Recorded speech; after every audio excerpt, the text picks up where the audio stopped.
আগামীকাল কি খাবো, বাসা ভাড়া কিভাবে দেব, চাকরিটা থাকবে তো? এই চিন্তায় আপনার রাতের ঘুম হারাম হয়ে গেছে, তাই না? আপনি ভাবছেন রিজিক বুঝি আপনার পরিশ্রমের ওপর নির্ভর করে, কিন্তু আপনি ভুল ভাবছেন। চান তো ওই ছোট্ট পাখিটির দিকে।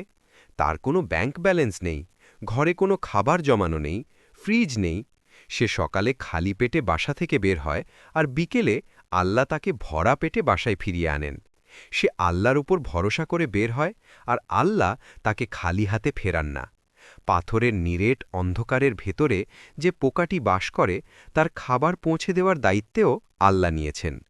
যে আল্লাহ পাথরের ভেতরের পোকাকে ভোলেন না, তিনি আপনাকে, তার শ্রেষ্ঠ সৃষ্টি মানুষকে, কিভাবে ভুলে যাবেন? একটু অতীতে ফিরে যান। আপনি যখন মায়ের পেটে ছিলেন, তখন আপনার কোনো শক্তি ছিল না, কোনো বুদ্ধি ছিল না, আপনি খাবার চাইতে পারতেন না। তবুও আল্লাহ ৯ মাস ধরে রক্তকে খাবার বানিয়ে আপনাকে খাইয়েছেন। তখন যিনি খাইয়েছেন, আজ তিনি কেন খাওয়াবেন না? রাসূল সাল্লাল্লাহু আলাইহি ওয়াসাল্লাম বলেছেন, তোমাদের রিজিক তোমাদের সেভাবেই খুঁজে বেড়ায়, যেভাবে তোমাদের মৃত্যু তোমাদের খুঁজে বেড়ায়। আপনি রিজিক থেকে পালাতে চাইলেও পালাতে পারবেন না। আপনার কপালে যতটুকু দানাপানি লেখা আছে, তার শেষ দানাটি না খাওয়া পর্যন্ত আপনার মৃত্যু হবে না। রিজিক নির্দিষ্ট, কিন্তু আমরা অধৈর্য হয়ে হারামের পথে পা বাড়াই।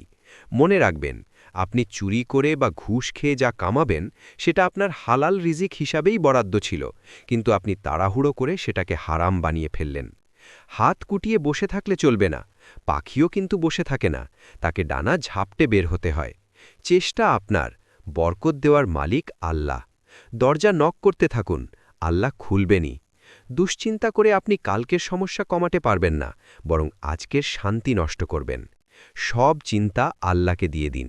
মন থেকে বলুন, হাসবুনাল্লাহু ওয়া নিমাল ওয়াকিল। আল্লাহই আমার জন্য যথেষ্ট।